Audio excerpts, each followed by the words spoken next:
I rise in support of this resolution.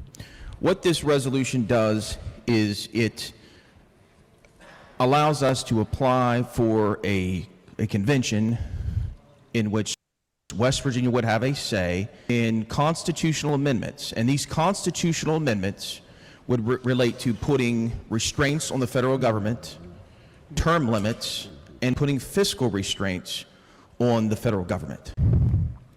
There's several reasons why I rise in support of this resolution. This is perhaps one of the most important votes we will take as legislators. We have an out-of-control federal government. We have a bureaucracy that routinely acts contrary to the interests of the American people.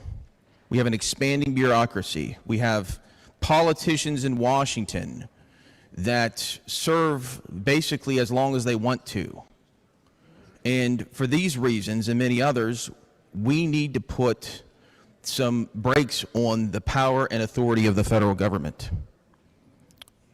Now, one point I want to make is one of the reasons why we need to put restraints on the power and authority of the federal government when it comes to the decisions that they make.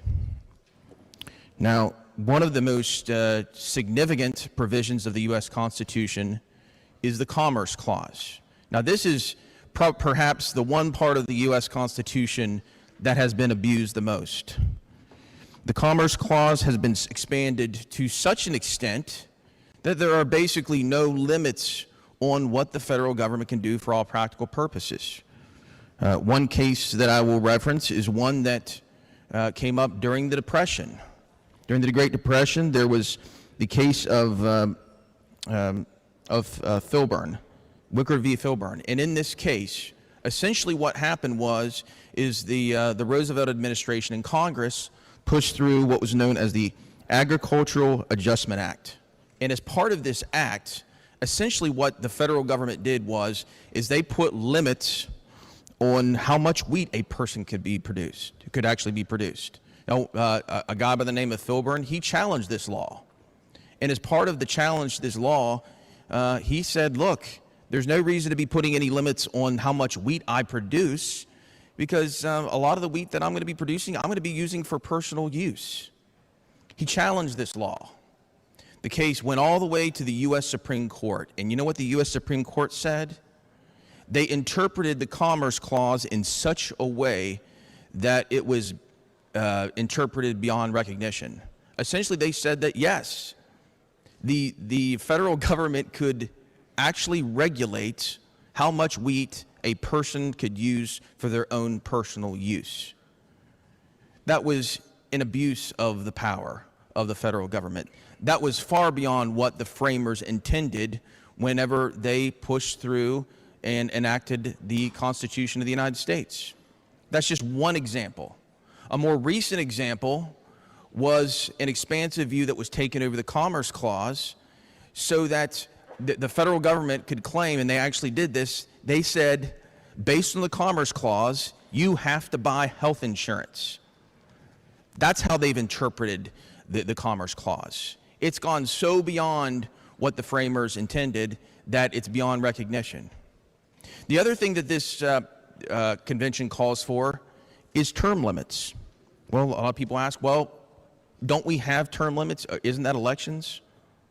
Well, if you look at the statistics, a person's chances of being reelected to Congress is close to 100%.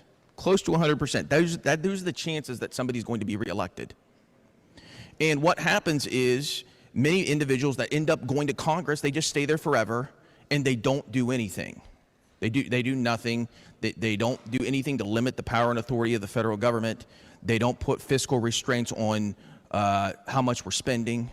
And that's the other thing that we need to be addressing. And that's the other thing that this proposed resolution does. It puts restraints on how much we are spending. It allows us to propose an amendment to the Constitution that will put actual restraints on how much we are spending.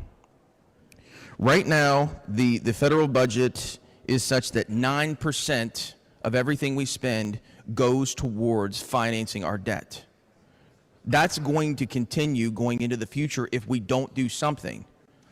The folks in Washington have done nothing to put a curb on spending. They haven't done anything, and they've just borrowed and borrowed against our children. And we have to put a limitation on this. So those are the main reasons why we need to pass this resolution. It's about putting restraints on the federal government. And I'll say this: one of the arguments that I've heard against this is the idea that, well, we shouldn't be going in, we shouldn't be tampering with the Constitution. Well, you know what? The Supreme Court has interpreted our Constitution in ways that the founders never would have imagined. Would the founders have imagined Roe v. Wade? Would the founders have imagined that the Commerce Clause would be interpreted in such a way that there are basically no limits to it? That's not what was intended.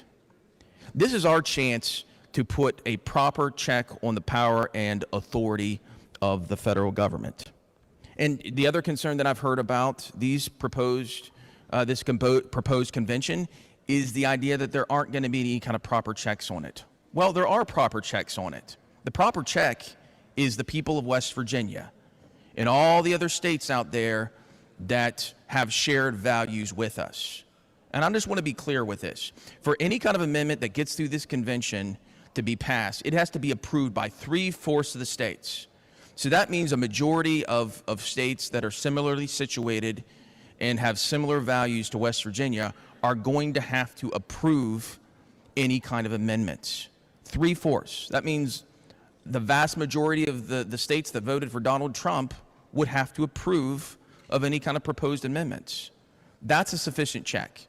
And if beyond that, the other check that we have is the fact that the call of what this convention would be all about is right in front of you. The purpose of this proposed convention is to impose fiscal restraints, limit the power and authority and jurisdiction of the federal government, and to impose term limits. This is an incredibly important piece of legislation. Right now, we are at 17 states. 17 states out there have already passed this. If we pass this, we're going to be the 18th state. So this is our chance to send a message to Congress and the federal government and the special interests in Washington that we are going to be running the show when it comes to our Constitution and how it's to be interpreted. This is not about changing the Constitution. This is not about tampering with it. This is about restoring the Constitution to what the founders intended. For these reasons, I urge support for the resolution.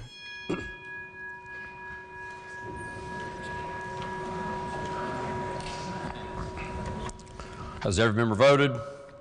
If so, the clerk will close the machine. Ascertain the result on this question. There are 77 ayes, 19 nays, and 4 members absent. A majority of members voting in the affirmative. The chair declares that resolution adopted. The clerk will please communicate the action of the House to the Senate. Is there further?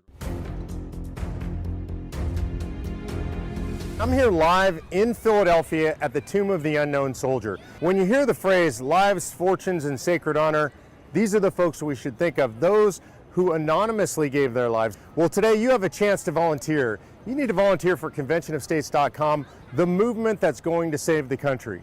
These folks were willing to step up and give everything. We need you to give just a little bit.